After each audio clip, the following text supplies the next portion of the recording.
Hey everyone, Coach Amy here, and today I have some tips for you about how to host engaging challenge groups. I have been a coach now for about 14 months, and all throughout last year I was hosting monthly challenge groups, just like I'm sure many of you do, and it always seemed to give me inconsistent results the way I was leading my challenge groups all last year. So I started out using the challenge group guides in the back office as a brand new coach, which, don't get me wrong, those are amazing tools that as a new coach you should definitely be utilizing. However, in my experience over the last 14 months, I have really begun to hone my challenge groups and really kind of focus in on what am I doing that is working and trying to weed out the things that aren't.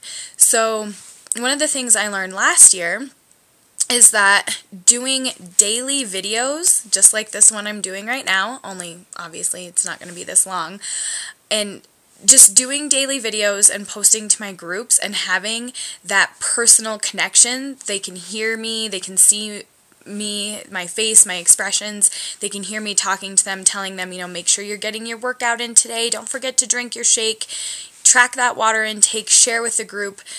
By being able to see my face and telling them this, I feel like it helps with the accountability a little bit. However, there was still something missing. And I started this current challenge group that I'm hosting right now. I began it about, I think we're on day 11 today. So we're about a week and a half in, and this is the most incredible challenge group I have ever hosted. So I just wanted to share with you a few things that I'm doing differently with this group that have really turned things around and have completely changed the energy in the group, the consistency in the group, and the accountability in the group.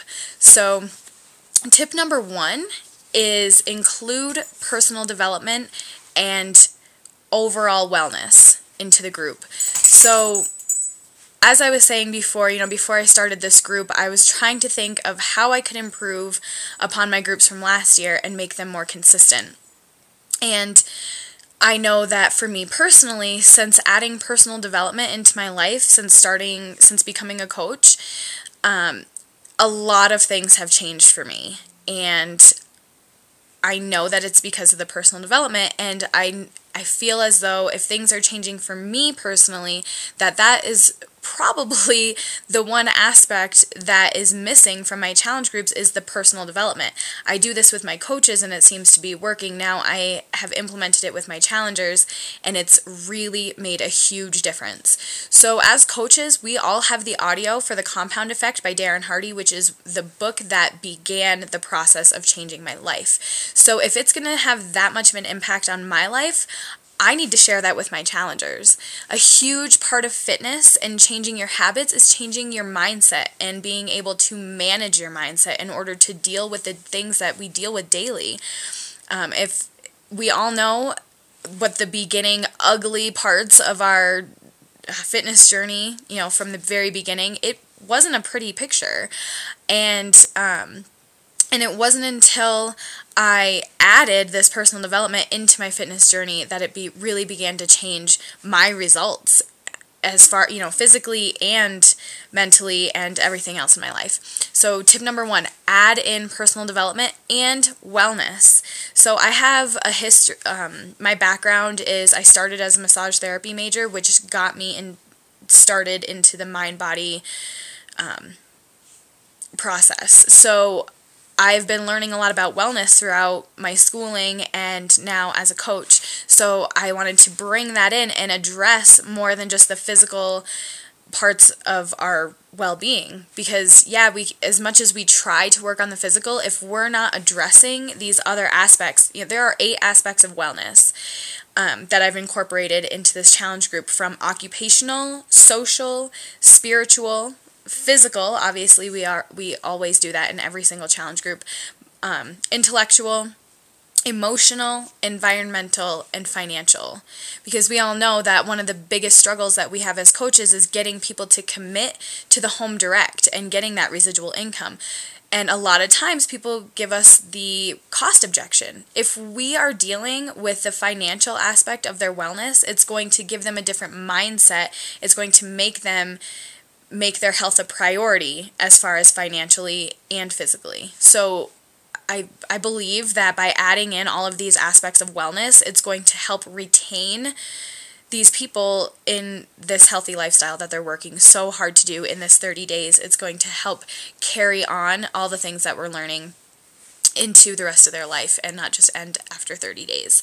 So including personal development and wellness has been a huge, huge game changer. If you're not doing that, do it. We have the audio of the compound effect. Send it to your challengers. They want to change their mindset just as much as they want to change their physical appearance. So help them by giving them the tools, by adding in personal development. Sorry, I'm going long already and I'm only on my first tip. So number 2 is accountability through teams or partners.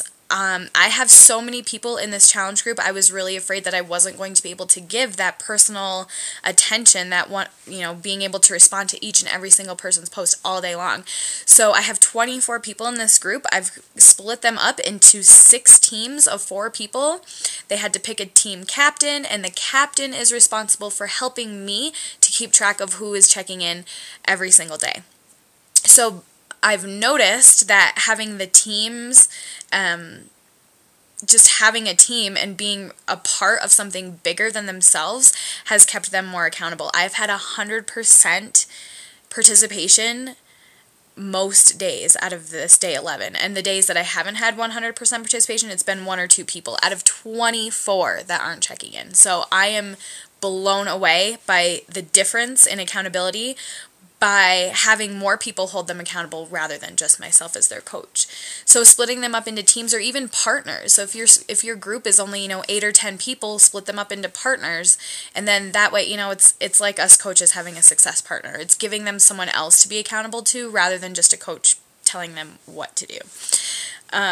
Number 3 is friendly competition through a points system. So to keep people engaged, not only through teams and from being held accountable by their team captains, I've created a challenge within a challenge.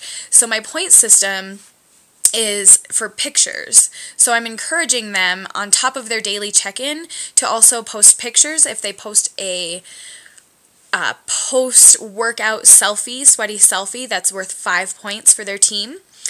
A personal development photo. This could be a picture of the book they're reading, a picture of a paragraph that's highlighted with an aha moment, or it could be anything. I have a challenger who's working on fixing up her house with her fiance, and so part of her personal development is getting her life together and working on this house and being able to create something with her fiance. So I've been giving her personal development points for posting the progress on their house. So it could be anything, but 4 points for personal development because that's huge in this group.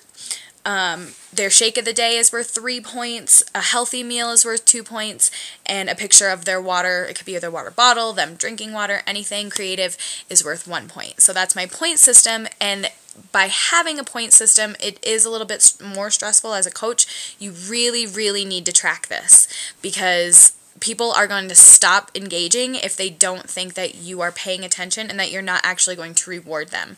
So I have my teams. This is how I've been tracking them. I've got graph paper. I've got every team with their names. The team captain's name is highlighted. I'm giving them a daily check mark for daily check-ins. When all 4 team members check in, they get 2 bonus points for their team for having all 4 people check in, which is another reason that this accountability has been helping. So they're getting bonus points for all 4 members checking in, and then I keep track of, plus 5 points for a sweaty selfie, plus 3 points for their shake picture, whatever. But you have to track. So important. Number 4 is I do fun daily challenges. So this point system is a challenge within a challenge, but as part of my group, their daily check-in involves their workout of the day, what meal they replaced with a shake, what their other meals are for the day, as well as they're tracking their water intake.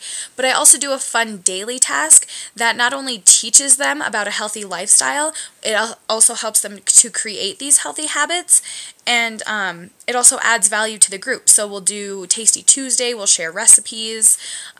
Wednesdays and Thursdays have been my wellness days, where I break down one of the aspects of wellness. So I have Wellness Wednesday, where I'll go into, occupational wellness or social, financial, whatever. We do, when I'm not doing wellness on a Thursday, we usually do Thirsty Thursday, where as far as creating healthy habits, I've had them do, every time you go to the bathroom, take 5 big gulps of water. And they have to somehow prove that to me by either when they check in with their water intake, it's got to be way increased from a normal day, or, take a picture of them drinking water throughout the day. But is helping them to create those habits by using a trigger that's going to happen all day long. Every time you go to the bathroom, take 5 big gulps of water. A lot of people struggle with their water intake. So by forcing them to think about it, by adding that trigger, oh, hey, I just went to the bathroom, I have to drink my water now, it's helping them to create those healthy habits. Sharing recipes on Tuesdays is adding value to the group, and I'll sometimes do, like, Fitness Fact Friday. Find a fact about fitness, share it with the group. This is helping them to learn about their new healthy lifestyle, create those healthy habits, and add value to the group. So fun daily challenges. And then last but not least, before this video goes too much longer, I've got FaceTime. So FaceTime with me as their coach. I've been implementing a weekly Zoom meeting like we have with our coaches. Do it with your challengers. I started my first Zoom meeting with my group this past week on Monday night, and I had, I think, 11 or 12 show up out of 24, which, 50%, I was pretty stoked about that. But it allows for them to see each other face to face. It creates that relationship, that bond that you just don't get through social media typically. So coming together, showing these people that you're available to ask questions, it builds trust with your challengers, and it allows them, again, to share their struggles and their successes for the week with people on their team, so they feel they have that community feeling and that they're a part of something bigger than themselves. So all of these things combined together in this current challenge group that I have going on has been incredible, and I really, really hope that some of these tips will help a few of you to create more engaging, more fun challenge groups, and to help your challengers to see greater success beyond the 30 days or the 60 days or however long your challenge group is. I really hope that this helps to solidify those habits so that we can change more lives better. So let me just run through those 5 real quick one last time. Include personal development and wellness. Address every aspect of health, not just the physical, if you want long-term success. Number 2 is accountability through teams or success partners. Friendly competition through a point system. Also, fun daily challenges that add value to the group and create healthy habits. And number 5 was FaceTime. So give your challengers a way to contact you, to see your face, to hear your voice, because this is much more, it's just more personable than just reading words on a computer screen. So those are my tips for hosting kick-ass challenge groups. I hope this helped some of you coaches. If it did, like, comment, share, and I will be creating more videos for you all very soon. Thank you for listening. Have an awesome day.